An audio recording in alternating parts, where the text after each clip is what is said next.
नाम उपेंद्र महारथी। जन्मभूमि गांव नरेंद्रपुर, जिला पुरी, उड़ीसा। कर्मभूमि बिहार। योगदान लोक और शिल्प कलाओं के संरक्षण और विकास में अभूतपूर्व और अविस्मरणीय भूमिका। कलकत्ता के प्रसिद्ध स्कूल ऑफ आर्ट से चित्रकला की शिक्षा पूरी कर सन 1931 में वो बिहार आए। 1933 से 1942 के बीच उन्होंने बिहार के साहित्यिक और सांस्कृतिक पुनर्जागरण के लिए अनेक और अथक प्रयास किए। सन 1942 में बिहार के उद्योग विभाग द्वारा उन्हें विशेष रूपांकक यानी स्पेशल डिजाइनर नियुक्त किया गया। लोक और शिल्प कलाओं के विकास और प्रोत्साहन के लिए सन 1955 में उन्होंने इंस्टीट्यूट ऑफ इंडस्ट्रियल डिजाइन की स्थापना की और उनकी मृत्यु के बाद बिहार सरकार ने इस संस्थान का नाम उपेंद्र महारथी शिल्प अनुसंधान संस्थान रख दिया।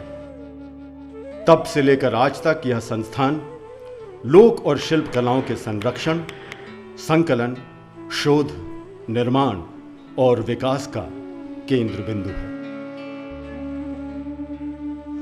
इस इंस्टीट्यूट के बारे में कमला देवी चट्टोपाध्याय जैसी शिल्पविद महिला ने कहा था कि ये प्रीकर्सर है नेशनल इंस्टीट्यूट ऑफ डिज़ाइन का, NID का, जो कि अहमदाबाद में है। और ऐसे औद्योगिक शिल्प अनुसंधान संस्थान इसी मॉडल पर देश के हर राज्य में तैयार होने चाहिए। हालांकि इस तरह के डिज़ाइन इंस्टीट्यूट सिर्फ बिहार में है और कहीं नहीं। संस्थान में जिन कलाओं से संबंधित कार्य होते हैं वो हैं काष्ठ शिल्पकला, काष्ठ तक्षण एवं पच्चीकरण, काष्ठ खिलौने, टिकुली कला, स्क्रीन पेंटिंग, मृण्मय यानी pottery, block printing, paper meshy, चर्म शिल्पकला, बाटिक कला, लैकरवेयर कला, वेणुशिल्प, एप्लिक कशीदा, पाषाण शिल्प, brass bell metal craft, clay moulding, बुनाई और बिहार को अंतर्राष्ट्रीय पहचान देने वाली मधुबनी चित्रकला।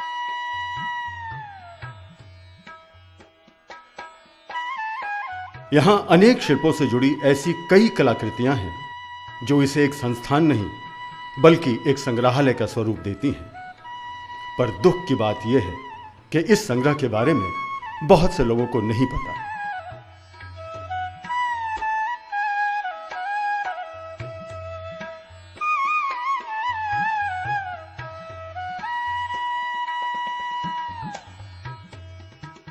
संस्थान द्वारा पर्यटन विभाग से यह अनुरोध किया गया है कि इसे पर्यटकों के भ्रमण के लिए पटना दर्शन में शामिल किया जाए।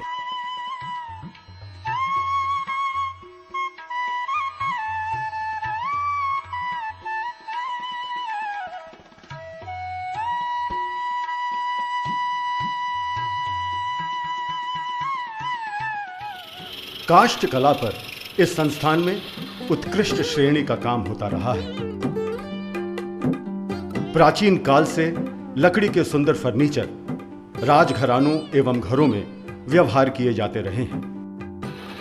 काष्ठ कला शिल्प में फर्नीचर पर तरह तरह के सुंदर नमूनों की नक्काशी एवं विभिन्न कलाकृतियां संस्थान में हैं। काष्ठ तक्षण बहुत प्राचीन कला है जिसमें लकड़ी की विभिन्न औजारों से खुदाई कर और तराश कर तरह तरह की आकृतियां उभारी जाती हैं।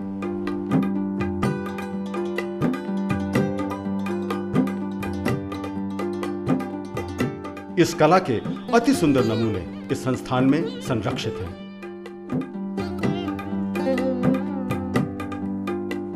सभ्यता के प्रारंभ से ही बच्चों के खेलने और मन बहलाने के साधन सुंदर, आकर्षक और मन भावन खिलौने रहे हैं। बिहार में काष्ठ शिल्पियों की पीढ़ी दर पीढ़ी का इतिहास और शिल्प कला के विकास की कहानी लकड़ी के खिलौने अपनी जुबानी कहते हैं। इस शिल्प में पटना सिटी और दानापुर के इलाकों में शिल्पी कार्यरत हैं।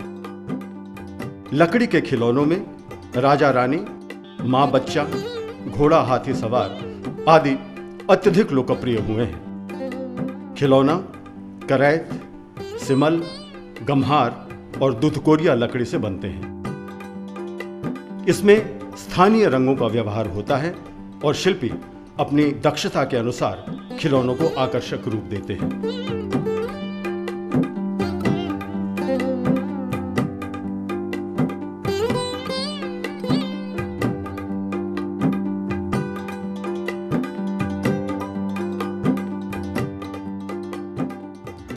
संस्थान में बाटिक कला का बहुत विकसित रूप देखने को मिलता है।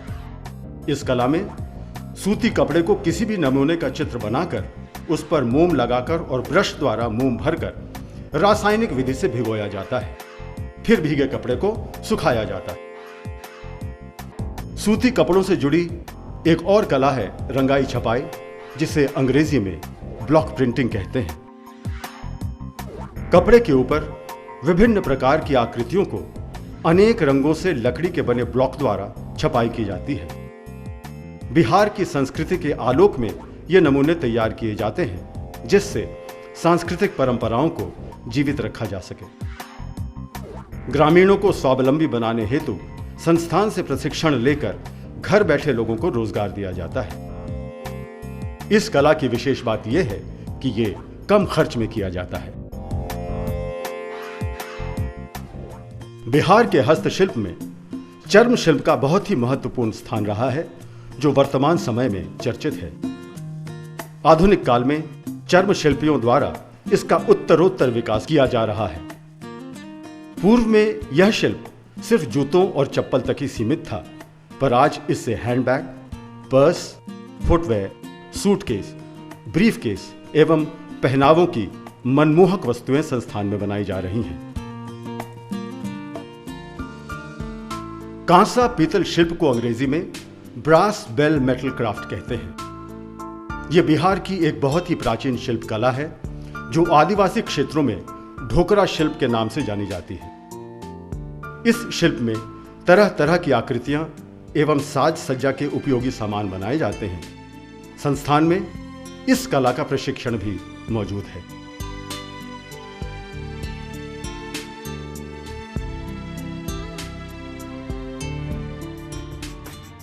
क्ले मोल्डिंग में अधिकांशतः मिट्टी के खिलौने आदि चिकनाहट के साथ बनाकर उसे भट्ठी में पकाकर रंग द्वारा निखारा जाता है। आज यह शिल्प मेला, बाजार एवं घरों की शोभा बढ़ा रहा है। सूत से कपड़ा तैयार करने के कार्य को सूत बुनाई कहते हैं। यहां बुनाई के साथ साथ प्रशिक्षण की भी व्यवस्था है। यहां ऐसे बुनकरों को प्रशिक्षण दिया जाता है जो बुनाई का कार्य जानता हो, लेकिन वस्त्र पर डिजाइन बनाने में जिसे परेशानी होती हो। पुराने कपड़े जो उपयोग के लायक नहीं हैं, उन्हें नए धागों के साथ मिलाकर सुजनी बनाई जाती है। लाह या लाख रंजित शिल्प को लैकरवेयर क्राफ्ट कहते हैं। बिहार के हस्तशिल्पों में इस शिल्प का प्रमुख स्थान है। महाभारत एवं आईने अकबरी में भी इस शिल्प की चर्चा है। लाह से चूड़ी, टिकुली, jewellery box, pen stand, table, सिंदूरदान आदि मन लुभावन गृह उपयोगी सामान तैयार होते हैं। पटना सिटी के शिल्पियों के हुनर को संस्थान के कलाकारों द्वारा संवारा और निखारा जा रहा है।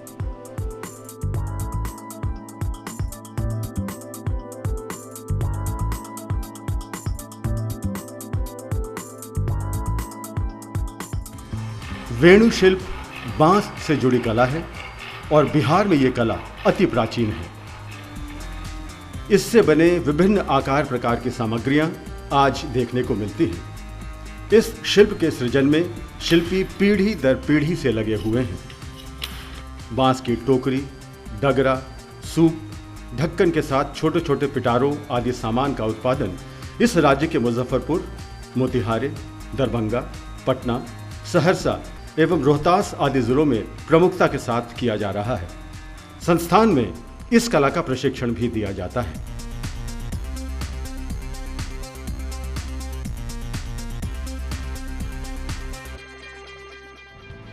पेपर मैशी बिहार की एक प्राचीन शिल्प कला है। इसका उपयोग विभिन्न नृत्य कलाओं में चेहरे के ऊपर मास्क या मुखौटा लगाकर किया जाता है। पेपर मैशी के द्वारा घरेलू साज सामान के अलावा कई उपयोगी वस्तुओं का निर्माण किया जाता है। घर में रद्दी कागज को एकत्रित कर किसी बर्तन में 5 दिन तक पानी में डालकर रखा जाता है। फिर बबूल के गोंद एवं चॉक पाउडर मिलाकर किसी भी प्रकार के सांचे में ढालकर इसे कला का रूप दिया जाता है। संस्थान में पाषाण शिल्प के अति नयनाभिराम नमूने देखने को मिलते हैं। पत्थरों से बने बर्तन गया में पिंडदान के अवसर पर दान में दिए जाते हैं।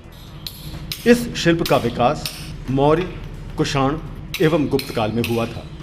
लोग पाषाण शिल्प द्वारा निर्मित मूर्तियों को सजाकर अपने घरों में रखते हैं।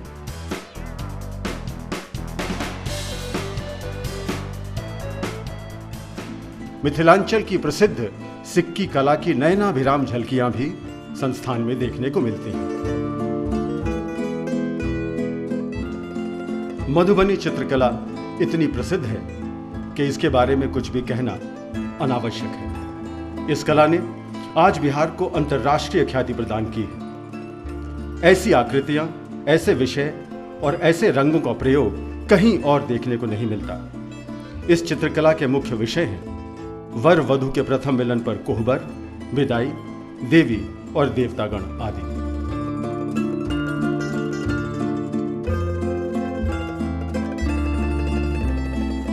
करीब 60-70 साल पहले बिंदी दूसरे तरीके की बनती थी। शीशे या अबरक के पत्ते को काट करके ये प्रचलन भी समाप्त होने लगा, आउट ऑफ फैशन हो गया ऐसी बिंदियों को लगाना। धीरे धीरे इनके जो शिल्पकार थे वो कई तादाद में गांवों में रहा करते थे। महारथी जी ने उन शिल्पियों के लिए एक नया डिज़ाइन, एक री इन्वेंशन इस क्राफ्ट फॉर्म को देकर किया। मैसनेट बोर्ड पर कोस्टर बनाना, जितने भी लोक जीवन से जुड़ी हुई कथाएं हैं या ग्रामीण जीवन के दृश्य हैं, वो मधुबनी शैली में लैकर के रंग से उतारे जाने लगे। अब इसका इतना अधिक प्रचलन हो गया है कि आप इनके नमूने कॉटेज इंडस्ट्रीज़ में भी देख सकते हैं, बहुतायत में देख सकते हैं, दिल्ली हाट में देख सकते हैं और लोग इसे बहुत पसंद के साथ ख़रीदा करते हैं। सुना जाता है कि इनका अब निर्यात भी प्रारंभ हो गया है। तो इस तरह से ये एक उपेंद्र महारथी शिल्प अनुसंधान संस्थान का एक बहुत ही सक्सेसफुल इंटरवेंशन रहा है कि कैसे हस्तशिल्प की लुप्त होती हुई एक विधा को एक नया मोड़ देकर, एक नया आयाम देकर भविष्य के लिए सुरक्षित किया गया। 1956 में स्थापित यह संस्थान अपने 56 साल पूरे कर चुका है। पर सच पूछा जाए तो इतने सालों से विभिन्न कलाओं की सेवा और संरक्षण को समर्पित यह मात्र एक संस्थान नहीं, कलाओं का सम्मान है, बिहार और पटना की पहचान है।